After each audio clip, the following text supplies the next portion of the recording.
And this is the very first machine learning model that we are building. It pretty much summarizes everything that we talked about so far in terms of machine learning. So all of you can see the screen. This is the most basic machine learning model that we have built so far. This is our first machine learning model. And again, you can see we are using a library called Scikit-learn. Scikit-learn is the a slightly new library that we are seeing on the screen. Scikit-learn stands for Scikit-learn.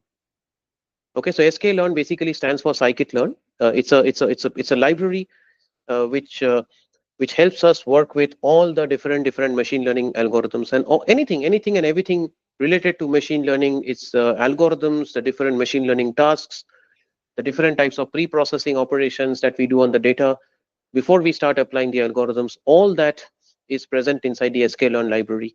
It gives us all the tools. All the tools are available, and it's one of the most popular libraries in Python out there today as we speak. Next, I have separated the X, separated the Y. This is the straightforward stuff. This is my X is my TV, Y is my sales. And now we actually go ahead and start building the model. But before we go to this part, we have just one more level of detail to cover. I think otherwise you can see the code is very simple. There is nothing much to talk about it, but just one small level of detail which we haven't talked about. What is that, friends? So we do not know this part. This is the part we don't understand. Everything else we understand. We have discussed linear regression. We have discussed model parameters. We have discussed coefficient. Let me just kind of uncomment this part out. We have discussed all these pieces, right? We know what is M. We know what is C, model parameters, slope, intercept. We know everything. But something we don't understand is train test split. And at this point of the session, what we will do is we'll take a small 5-minute digression and understand what exactly is machine learning from a slightly technical perspective. What is machine learning? What are we actually trying to do? I know we talked a lot about it. We know what supervised learning, we have inputs, we have outputs, we are using some algorithm, learn the patterns, all that we have done. But now let us understand technically what is going on in machine learning. How do we actually build a machine learning model? What is training? What is testing? How do we build the model? How do we evaluate the model on the training data, the testing data, and all the different pieces related to that? Let us see that in action. Before I explain it, all of you just give it a glance once. Just give it a glance once for a minute, okay? No need to understand. I'll explain to you, but just give it a glance. 2 minutes. Just give, then I'll explain.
So one way to understand this workflow is through an analogy. It's always good to learn new concepts. Always try to learn them to analogies, so it helps the concepts stick a lot better. You tend to remember the concepts a lot better when we take analogies and diagrams. So one way I would like to explain this diagram is through the analogy of an examination process. So imagine you are trying to prepare for an examination. So the objective is that you are trying to prepare or study for an examination. And what, how do you, how do you study? How do you prepare for an examination? When we talk about a typical examination process, how do you prepare? How do you study for an examination? So what you do is first you study and you prepare very hard from your textbook. Okay, so first thing that you do is you prepare and you You study very hard from your textbook, and next what you do is you go and you practice a mock question paper and you evaluate yourself on the mock question paper, right? I think everyone can relate to it. These are the broad steps that are involved, right? So the first part is we go and study very hard on our textbook. So we study the concepts, we study the topics very, very hard on the textbook data. And second is we go and evaluate ourselves on the mock question paper. So we evaluate ourselves on the mock question paper. So whatever test paper we have, whatever question paper we have, we evaluate ourselves there. That's the idea. And then we write the final exam. So if we are good in the evaluation, so the final 1 week or 2 weeks before the exam, we write a mock question paper. And if we score reasonably good marks in the mock question paper, that means that okay, our preparation process was good. And if we can be confident that yes, our preparation process is good, if we can be confident about it, then we can go and absolutely uh, use our learnings to write the final exam. So that's the way how we can typically go about it. Now let's try to connect the dots and understand how exactly this is playing out here. Okay, how exactly this entire piece is playing out here.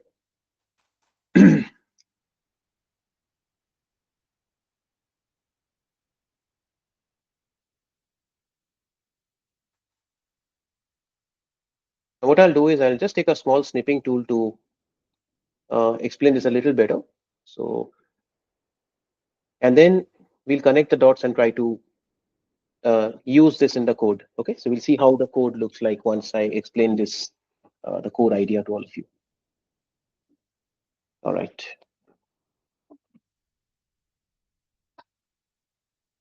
So let me hide this part for a minute. Don't worry about this YP, YA, what is it? I'll explain all this to you. Hide this for a minute. Also hide this for a minute. Okay. Now, what you have here to start with is you just have your data. You have the complete data that is available, which is a bunch of XY combinations.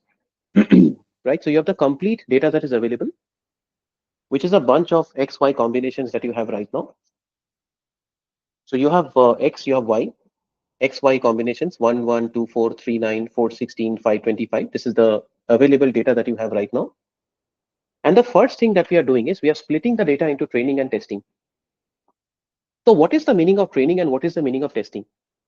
Training data is usually textbook. So training data is usually our textbook. Textbook is what we are studying from. So we will learn the patterns from our textbook. That is usually what we call the training data. So what is the training data? Training data is usually part of our textbook. We will learn the patterns. We will learn the patterns based on the we will learn the patterns based on the training data. We will learn the patterns based on the textbook. And then we have something called the question paper. The question paper is the test data. That is what we will evaluate ourselves on. So these are the two important pieces. One is the training data. The training data is what you will study from. Okay, so you will study the patterns from the training data. And based on whatever you study, you will evaluate the patterns on the basis of your question paper.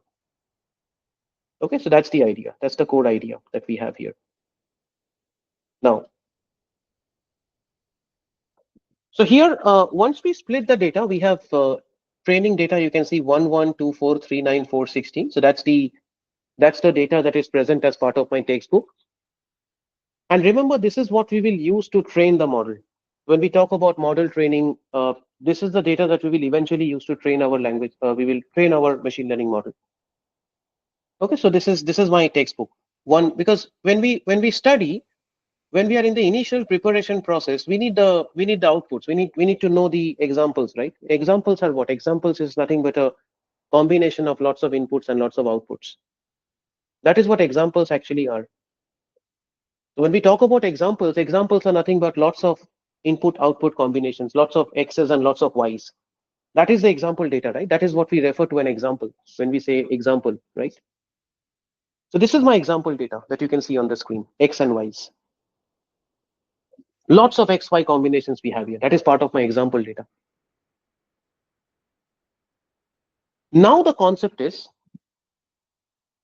we will use some algorithm and we will build a model 1, 1, 2, 4, 3, 9, 4, 16. You will use a linear regression algorithm, do a best fit line, and you end up building a mathematical model. Let's say this is actually not linear, it's polynomial regression. It's a non-linear model, y equal to x squared. That's a parabola that you're getting. Anyway, so you've basically learned the patterns between x and y as part of your textbook. So in the textbook, the patterns are y equal to x squared. Now that you understand this pattern, now that you understand that this is the pattern that is playing out in the textbook, so now that you understand that this is the pattern that is playing out in the textbook, you will use that pattern. Now we will use that pattern and use that to solve a mock question paper. So we will use y equal to x square, and we will use y equal to x square to, we will use y equal to x square to solve the mock question paper. Whatever learnings we got on the textbook, now we will use those learnings to solve the mock question paper, which is uh, the testing data, the mock question paper. So here y is 5. So sorry, x is 5. So when x is 5, what is the predicted value of y? You know x is 5, 5 square is 25. So predicted value is 25. This is what we do as part of evaluation, right? So when we solve a test paper, what do we do? So we have already learned something, we already studied something, and now whatever we have studied, we want to apply our learnings in some new data set, right? So whatever we have studied, we want to apply our learnings. We want to apply our learnings on a new data set. So when x is y, you want to predict, okay, hey, what is the predicted value of y? That is 25. That's what you're getting right now. Okay, the predicted y is 25. That's a test accuracy. So now you can monitor and you can find out the test accuracy. What is the test accuracy? So when you're solving the mock question paper, what do? You answer the questions, that's my predicted y, and then you will compare the predicted with the actuals, which is also 25. So we are having 100% accuracy, isn't it? See the analogy, what I'm trying to explain to all of you. So you studied something and now you are evaluating what you studied on some completely new unseen question paper. You are evaluating what you studied on some completely new unseen question paper. And by doing that, we are still getting 100% accuracy.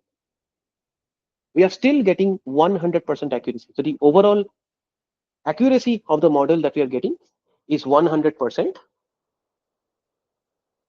And that is what we call test accuracy.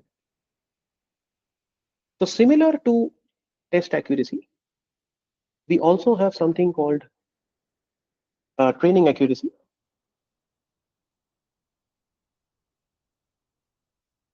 And what is training accuracy? What do we mean by train accuracy? So train accuracy is like revision. See, oftentimes when we study and when we prepare for something, one part is we solve the mock question paper before the exam. Another thing that we usually do is we go back to the same textbook. Isn't it? Oftentimes we do it as part of our preparation. We go back to the same textbook, and by going to the same textbook, we often solve the same problems from the textbook. And that is what we do as part of revision. And as part of revision, what we will do, we will again hide the actual question answers. No, this is what we do, isn't it? We hide the actual answers, and now we start to answer the textbook questions using the same learning that we got. So using the same learning, whatever learning that we got here, now we will start to attempt. We will start to attempt the textbook questions, and x is 1, predicted y is how much? It is 1, 2, 4, 3, 9, 4, 16. Look at this. And now we will compare with the actuals, 1, 4, 9, 16. So okay, this is amazing. Amazing. The learning is amazing right now because based on whatever I prepared, based on my preparation, I am able to solve. Based on my preparation, I am able to solve the unseen question paper with 100% accuracy. Okay, so purely based on my preparation, I am able to solve the unseen question paper with 100% accuracy. There is 100% accuracy I'm getting on the unseen question paper. And even on the textbook, I'm also getting 100% accuracy. There is 100% accuracy I'm getting on the unseen question paper, and there is a 100% accuracy I'm also getting on the training data. So this is a very good quality model. And now that we are confident about the ability of this model, what I will do, I'll deploy it. This is the deployment part, which we'll see later on. So we'll deploy this model, and we will use this model for the final exam. The final exam is where we will we will use the algorithm, the same algorithm that we learned, right, the same model that we learned right now. So final exam is going to be something like this. They will ask you some question, x is 6, and based on 6, you will say 6 square 36. Try to predict the y. So this is the workflow of machine learning, right? So you can see the few core aspects that we discussed here. We take the data. We always split the data into two components with something called training data, and there is something called testing data. Okay, so we take the whole data and we divide the data into two components, training data and testing data. We build the models on the training data. So whatever training data we have, we learn the patterns on the training data. Okay, so we build the model and we learn the patterns on the training data. And based on whatever patterns that we learned on the training data, we go and evaluate those patterns on the testing data and calculate the accuracies. Okay, so this is the workflow, and now we are simply trying to incorporate this workflow in this hands-on. So if I just try to show you on a split screen side by side, you will get a better idea of exactly what we are doing. So until here, I think we are sorted. So we have taken TV, we have taken sales, and this is an example, right? You might be questioning that, okay, Shine, why have you not taken radio? Why have you not taken newspaper? I will try it out. Right now, I'm just starting the conversation with just TV because remember, we saw that TV was the best feature. You always start out with the features which are the best, and then you progress to the remainder of the features. Because one of the things in machine learning is that it's always very it's always exploratory. It is very experimental in nature. You will never know for sure whether something will work. So here we think that TV is the best feature, and with TV we'll get the best model. So this is something we assume, this is something we think, but that may not always be true. So here also we think that, okay, TV is the best feature, but it may not always be true. All right. Anyway, so we have the TV feature. We are trying to predict the sales. We have selected these two variables here, X and Y. So this part is sorted. And this is the important part. We are doing a train test split, you can see. And this is the code. So X comma Y, test size equal to 0.2. And what it means is when I do this train test split, see, we are splitting our data into X train comma Y train, X test comma Y test.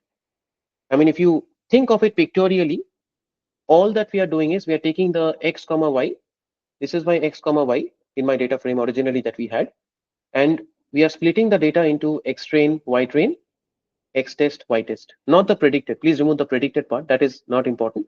So this is my X train comma Y train. And this is my X test comma Y test. So we take the X, Y, and this is X test, Y test. And this is X train, Y train. That's what we have done here. And I think the next part you can understand. Now we are using linear regression model 2 on X train comma Y train. So whatever X train, Y train that we have here, so we are simply trying to apply the linear regression algorithm on the X train comma Y train data. And once we do that, we will end up with a mathematical equation. So when I do model 2.fit X train comma Y train, that means on the training data, I'm trying to fit a linear model. I'm trying to find that line of best fit. And these are the parameters of your model. Okay, so this is the slope and intercept of your model. So this is like the coefficient is the slope and the intercept is typically the y-intercept. So whatever model 2 that we fit here, you can actually find out that what is the coefficient and what is the slope of my model and what is the intercept, the y-intercept of my model. So you can see that this is the equation I'm getting. And if I have to write it down, the corresponding equation is it's actually somewhat like this: is sales equal to 0.04 times TV plus 6.79. That is how the equation looks like right now. You can clearly see the slope is 0.04 and the intercept is 6.79. So this is the slope and intercept of my model. So that's the way how we can relate to it. So you can see how interpretable the things are. So once you have the data, you can easily fit a model.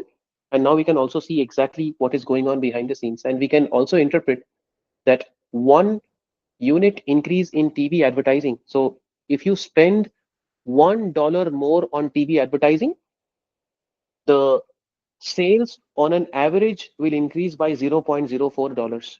That is the 6.79 that we're getting here. So even if you spend nothing on the TV advertising, you will still end up getting this much amount of sales.